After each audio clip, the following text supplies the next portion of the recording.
Assalamualaikum dan hai. Nama saya Siti Sarah binti Suhaimi dan nombor matrik saya 279268.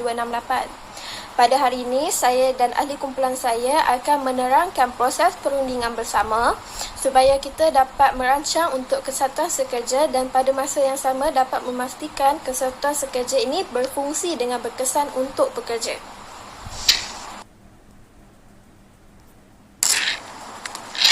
Pertama sekali ialah perundingan kolektif. Apakah yang dimaksudkan dengan perundingan kolektif? Perundingan kolektif ialah perundingan bersama yang dilakukan bertujuan untuk menyelesaikan masalah berhubungan dengan pekerjaan. Melakukan perundingan dengan cara bersama adalah alat yang digunakan oleh orang untuk mengakhiri konflik dan meneruskan produktiviti.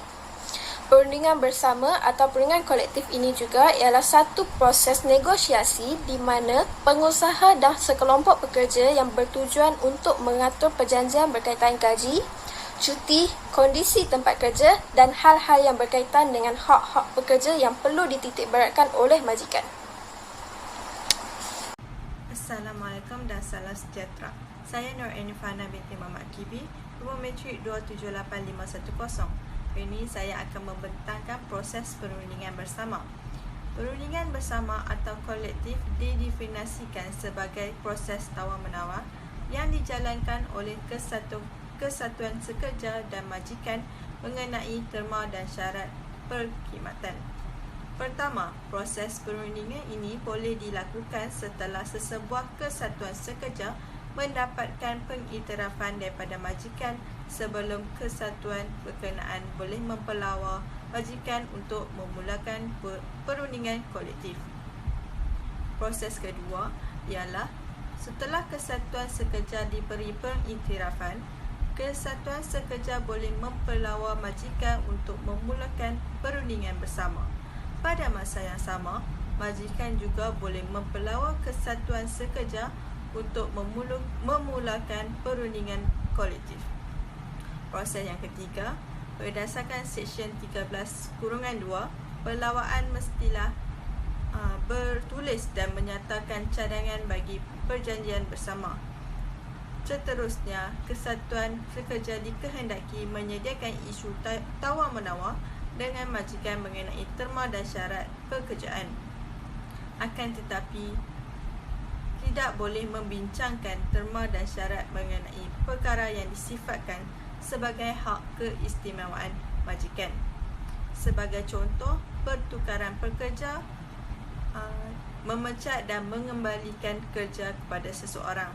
Kelima, majikan hendaklah menjawab pelawaan itu secara bertulis dalam tempoh 14 hari dari tarikh penerimaan pelawaan. Proses terakhir ialah menurut Seksyen 13(5), perundingan kolektif mestilah dimulakan dalam tempoh 30 hari daripada tarikh penerimaan persetujuan pelawaan terhadap pelawaan yang dibuat. Itu sahaja daripada saya. Terima kasih. Assalamualaikum dan salam sejahtera. Nama saya Nur Izanaida binti Rahman, pemegang nombor matrik 279943. Hari ini saya akan menceritakan mengenai proses perundingan bersama, iaitu majikan menolak. Sekiranya mana-mana pihak enggan menerima pelawaan untuk mengadakan perundingan kolektif atau gagal memulakan perundingan kolektif dalam tempoh 30 hari dari tarikh persetujuan terhadap pelawaan berkenaan, atau jika perundingan kolektif mengalami kebuntuan, pihak yang terkilan boleh mengemukakan aduan kepada Ketua Pengarah Perhubungan Perusahaan Malaysia atau KPPM untuk mendapatkan bantuan penyelesaian. Laporan pertikaian itu hendaklah dikemukakan sama ada oleh Setiausaha Agung, Presiden atau ahli Exco Kesatuan yang diberi kuasa. Sekiranya penyelesaian itu tidak tercapai melalui perundingan secara langsung, tindakan berikut boleh diambil. Antaranya, mana-mana pihak boleh melaporkan kepada Jabatan Perhubungan Perusahaan Malaysia untuk mendapatkan campur tangan jabatan bagi menyelesaikan pertikaian tersebut melalui proses perundingan damai. Proses ini dijalankan secara sukarela dan tanpa sebarang paksaan. Sekiranya penyelesaian itu tidak dapat dicapai, KPPPM akan memaklumkan kepada YB Menteri Sumber Manusia. Setelah meneliti segala fakta mengenai pertikaian berkenaan, YB Menteri akan memutuskan sama ada wajar atau tidak wajar pertikaian itu dirujuk ke Mahkamah Perusahaan. Keputusan yang dibuat oleh YB Menteri adalah muktamad. Seterusnya, isu ini juga boleh diselesaikan dengan melakukan aktiviti mogok. Mogok adalah sejenis tindakan perusahaan yang boleh dilakukan. Sekian saja dari saya. Terima kasih. Assalamualaikum dan salam sejahtera. Saya Umi Khalila binti Muhammad Sariman yang memegang nombor matrik 277050 akan membentangkan tentang kes perundingan kolektif antara RHB Bank Berhad dengan Kesatuan Eksekutif RHB Bank Berhad. Kes ini di mana kesatuan mendakwa bahawa RHB Bank Berhad telah terlibat dalam pemusnahan kesatuan sekerja dan aktiviti diskriminasi mengikut latihan penggradan pekerjaan. Hal ini di mana kesatuan mendakwa ada eksekutif yang mempunyai grade rendah menerima kenaikan gaji yang lebih tinggi berbanding dengan eksekutif kanan yang mempunyai grade yang lebih tinggi. Oleh itu, Mahkamah Perusahaan yang memihak kepada Kesatuan Sekerja memutuskan bahawa RHB Bank telah terlibat dalam tindakan pemusnahan Kesatuan Sekerja dengan melaksanakan struktur penggradan dan gaji baru serta mendiskriminasikan ahli kesatuan atau pegawai kesatuan yang terlibat.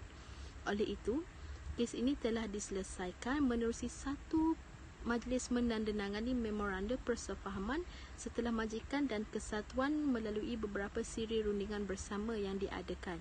Oleh itu, keputusan Mahkamah Tinggi menjelaskan bahawa ada menjadi tanggungjawab kesatuan sekerja untuk membuktikan bahawa terdapat layanan berbeza terhadap kesatuan sekerja dan bukan ahli kesatuan oleh majikan untuk membuktikan bahawa dakwaan diskriminasi ahli kesatuan sekerja adalah benar. Sekian sahaja daripada saya. Terima kasih. Assalamualaikum, nama saya Nur Adlina binti Mahir, nombor matrik 281070. Hari ini saya akan membincangkan kes perundingan kolektif 2. Kajian mendapati punca berlakunya perundingan kolektif ini adalah disebabkan isu ekonomi seperti gaji, faedah, ganjaran dan allowance persaraan.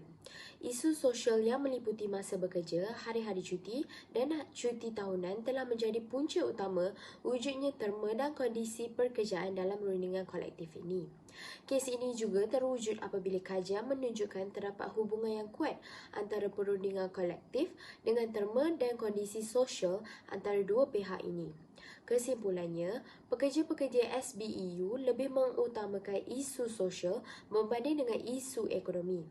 Hal ini menimbulkan situasi di mana pihak pekerja dan majikan mempunyai hak serta kepentingan yang berbeza sehingga menyebabkan terwujudnya perundingan kolektif untuk mencapai kata sepakat yang membuahkan hasil kepada dua pihak iaitu Kesatuan Sekerja Perbankan Sabah SBEU dan majikan Sabah Commercial Banks Association.